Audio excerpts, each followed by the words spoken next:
प्रथम तहलका न्यूज।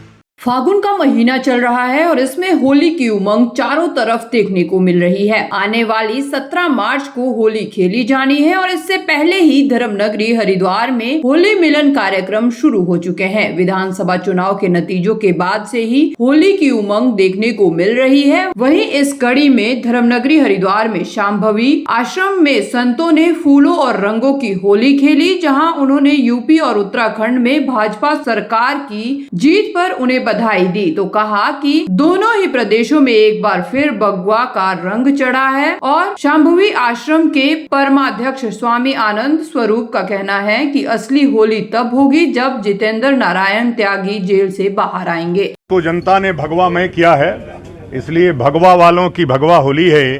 शांभवी धाम की भी पहली होली है और इसलिए हमने अपने लोगों के बीच में आज उल्लासपूर्वक होली मनाने का काम किया है। लेकिन असली होली तब होगी जब जितेंद्र नारायण त्यागी जी जेल से बाहर आएंगे। अभी ऐसी व्यवस्था के भेंट चढ़ गए हैं, वो जेल में है और जब जेल में आएंगे तो और उल्लास से होली मनाएंगे हम लोग। लेकिन यह जो नई सरकार बन रही है, हमारा जो संकल्प है हिमालय हमारा देवालय है, उस संकल्प को आज होली के दिन हम लोगों ने दोहराया है और नई सरकार से अपेक्षा की है कि जो हिमालय है उसको देवालय घोषित करे। महाराज जी, योगी जी मुख्यमंत्री, उस पर क्या कहेंगे? नहीं, योगी जी मुख्यमंत्री बने, हम लोगों के प्रयास से हम लोग दिन रात एक करके योगी जी को लाने का प्रयास किए हैं।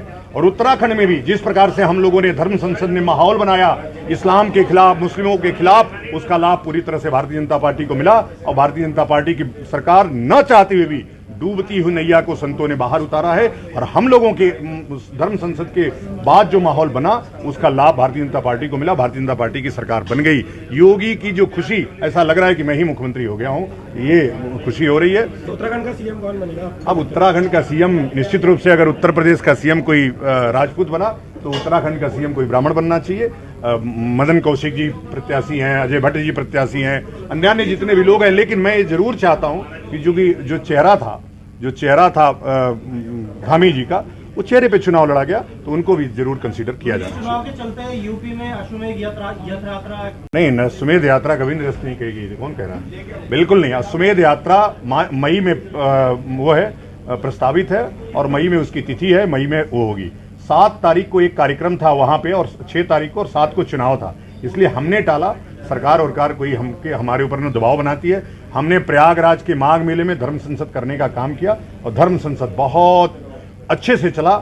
हमने जो विषय है देश में भारत को हिंदू राष्ट्र घोषित करने का, वह विषय बहुत ही तेजी से चला रहे हैं। अभी हम लोग पंजाब में भी जाएंगे। काली सेना जो हमारी है वो जा रही है और चूंकि काली सेना का अभी से उदय होना वहां बहुत आवश्यक है, क्योंकि खालिस्तानियों के हाथ में हमने सत्ता सौंप दी है और उससे बचाने के लिए लगातार हम लोग वहां पे सक्रिय रहेंगे।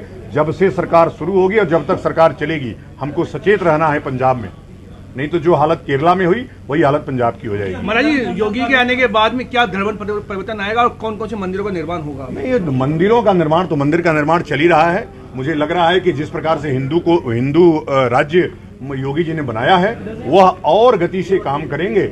और उत्तर प्रदेश में जो मदरसे हैं 22,500, उसको तत्काल बंद करने का काम करेंगे। जिस प्रकार से आसाम में मदरसे बंद हुए थे, वैसे ही योगी जी से भी अपेक्षा है कि मदरसे बंद किए जाएंगे। लेकिन मोदी जी तो कह रहे हैं सभी धर्मों ने वोट दिया है, सभी धर्मों ने साथ दिया है योगी जी का। अब ये तो योगी जी जानते ही होंगे कि किसने नहीं। मैं तुम्हारे जैसे मुसलमानों की बात नहीं करता हूँ।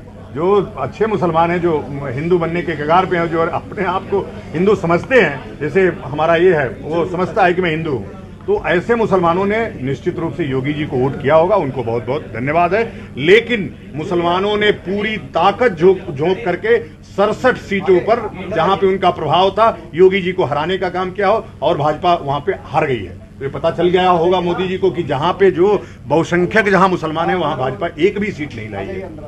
ठीक है। वहीं इस मौके पर आश्रम में मुख्य अतिथि के तौर पर पहुंचे विधायक मदन कौशिक ने कहा कि उन्हें लगातार संतों का आशीर्वाद और समर्थन मिलता रहता है। पूछे गए एक सवाल के जवाब में उन्होंने कहा कि मुख्यमंत्री पद को लेकर चल रहे नामों की चर्चा केवल मीडिया के माध्यम से ही हो रही है। उन्होंने साफ कहा कि मुख्यमंत्री का फैसला होली के बाद ही तय हो पाएगा।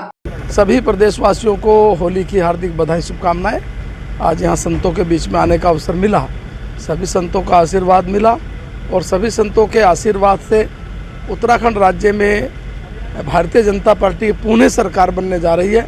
इसके लिए मैं संतों को भी हृदय से नमन करता हूं और उत्तराखंड की जनता को भी नमन करता हूं। मुख्यमंत्री कब तक मुख्यमंत्री तय हो जाएगा? होली के बाद। आपका नाम भी लिस्ट सबसे लिस्ट में ऊपर चल रहा है दिल्ली। होली के बाद प्रथम तहलका के लिए हरिद्वार से जहांगीर मलिक की रिपोर्ट।